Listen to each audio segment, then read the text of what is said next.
This is Chris Hadfield, a seasoned astronaut. In 2001, he was trying his first ever spacewalk. Chris was floating high above the Earth in the void.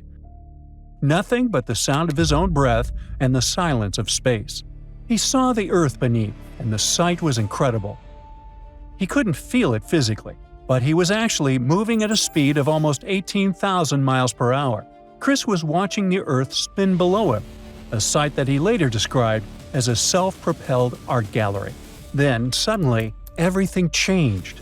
As Hadfield was tethered to the ISS, something stung his eye. In just a second, he was blinded in one eye.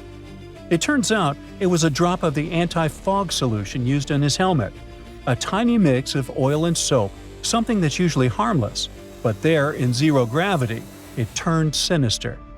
When the solution irritated his eye, it made him tear up. Normally, tears help us clean up the eyes if something bad gets into them. But in space, tears can't just roll down your face. They hover, stuck in place. This created a bigger floating drop of stinging liquid that impaired his vision.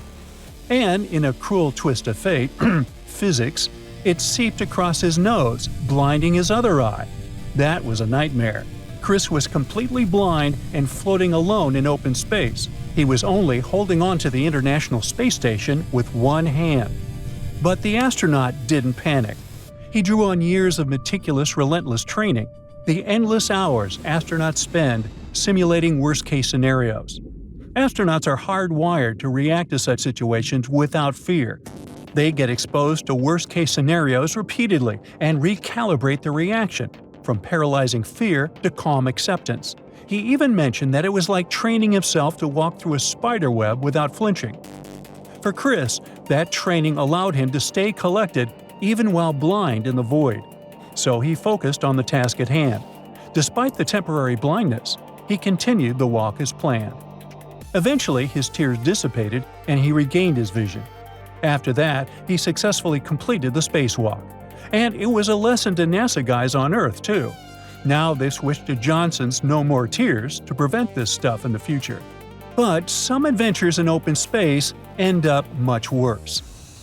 Sunita Williams and Barry Wilmore also were seasoned NASA astronauts. On June 5, 2024, they launched into space.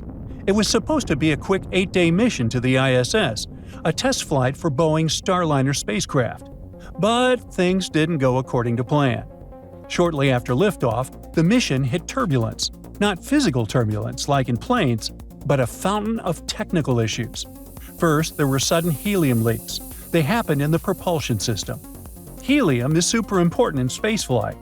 It ensures a steady flow of propellants to the engine. The engineers are still not sure what exactly happened that caused those leaks, but it was bad. They can lead to propulsion inefficiencies or even failures. Then, several thrusters failed to work properly. 5 of 28 thrusters failed. The thrusters are crucial to make sure that the spacecraft doesn't go astray during flight. And it looks like this happened due to overheating. And it sounds horrifying, but after checking everything, the mission controllers on Earth said that the spacecraft is still good to go.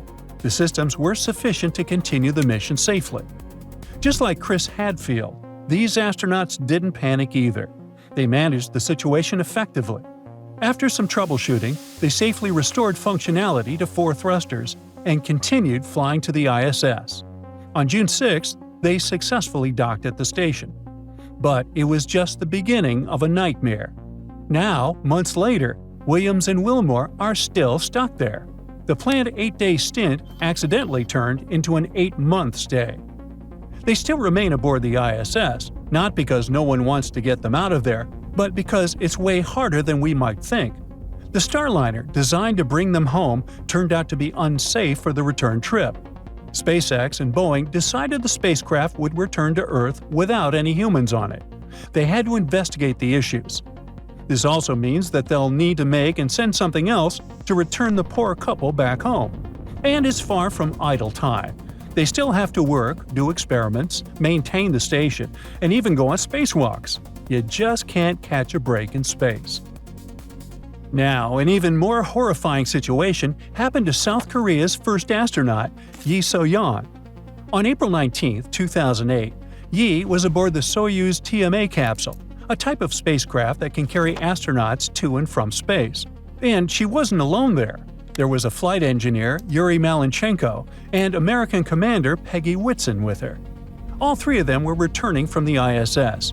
But as the spacecraft re-entered Earth's atmosphere, things went wrong. The capsule took a steeper-than-normal trajectory. This suddenly exposed the crew to some brutal gravitational forces.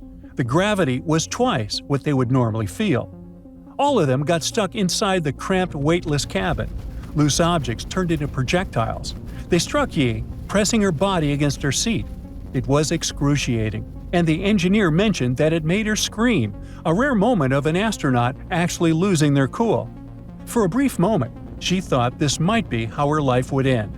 But suddenly, the capsule thudded to Earth. Not at the planned landing site, but 300 miles off course in the remote Kazakh steppes. The charred spacecraft sat smoldering in the vast, empty plains. Meanwhile, a group of nomads was passing by. When they stumbled across a fiery object falling from the sky, they were terrified. And when it fell on the ground, an astronaut crawled out of it, Yuri Malenchenko. He emerged first from the capsule. The nomads hesitated at first. They even cautiously poked the confused astronauts to make sure they were alive. As they were coming back to their senses, an entire crowd of about 50 people gathered around them. The audience was watching as the crew recovered from their fiery re-entry. Yi later joked that it felt like being a monkey in a cage. Despite the chaos, the nomads didn't hesitate to help. They dragged the crew into the shade and even went back into the tight confines of the capsule to get a satellite phone for them. But just as the astronauts were setting up the phone to call for help, a black dot appeared in the sky, the rescue aircraft. Relief washed over Yi and the others. The ordeal finally neared its end. She had to get back to the hospital as soon as possible to get checkups and treatments for her back. Yi became a national hero of South Korea. The landing might have been terrifying, but it also proved everyone's resilience. As it was, you ended up a considerable number of minutes. You know, after all these stories, it's not a surprise that all astronauts need to wear diapers. And that's not a joke. When Alan Shepard prepared to be the first American astronaut in 1961, he encountered a very human problem that NASA somehow overlooked. As he strapped into the tiny Freedom 7 capsule, hours of delays turned into a crisis. Shepard needed to use the bathroom. Don't ask how they could have forgotten about this stuff, but they did. When Shepard radioed his situation to Mission Control, NASA scientists balked.